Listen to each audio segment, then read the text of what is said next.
यह कहानी प्लास्टिक समस्या पर है, जो हमारे समाज में एक बड़ी समस्या बन गई है। एक समय की बात है, एक छोटे से गांव में एक छोटा सा बच्चा नामक राजू रहता था। राजू का गांव हरित, सुस्त और सुखद वातावरण से भरा हुआ था, लेकिन समय के साथ साथ गांव की हरियाली कम हो रही थी और एक दिन राजू को यह देखकर बड़ी चिंता हो गई। राजू ने अपने दादा दादी से पूछा, दादाजी, दादी जी, गांव की हरियाली कहाँ गई है? हमें तो हमेशा हरे भरे पेड़ पौधे देखने को मिलते थे। दादाजी ने मुस्कुराते हुए कहा, राजू, बचपन में हमारे पास बहुत से पेड़ पौधे थे, परंतु अब समय के साथ ही एक समस्या बढ़ गई है, प्लास्टिक समस्या। प्लास्टिक समस्या? ये कैसी समस्या है दादाजी? पारंपरिक रूप से गांव वालों ने अपने दैहिक और आत्मिक स्वास्थ्य का ध्यान रखा और प्राकृतिक सामग्री से उत्पन्न किए गए उत्पादों का उपयोग किया।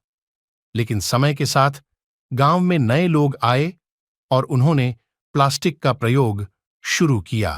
प्लास्टिक का इस्तेमाल शुरू होने के बाद धीरे धीरे गांव का वातावरण बदलने लगा। प्लास्टिक के कचरे का संग्रहण नहीं हो पा रहा था और यह पृथ्वी को हानि पहुंचा रहा था। बाबाजी ने इस समस्या को देखकर चिंतित होकर बच्चों को बुलाया। दादाजी ने बच्चों से कहा, प्लास्टिक का उपयोग हमारे प्राकृतिक संसाधनों को नष्ट कर रहा है और हमारी पृथ्वी को क्षति पहुंचा रहा है। हमें इस समस्या का समाधान निकालना होगा। बच्चों ने दादाजी के मार्गदर्शन में मिलकर एक साथ मिलकर प्लास्टिक का उपयोग कम करने का निर्णय लिया। उन्होंने गांव में प्लास्टिक की बजाय प्राकृतिक सामग्री का उपयोग करना शुरू किया।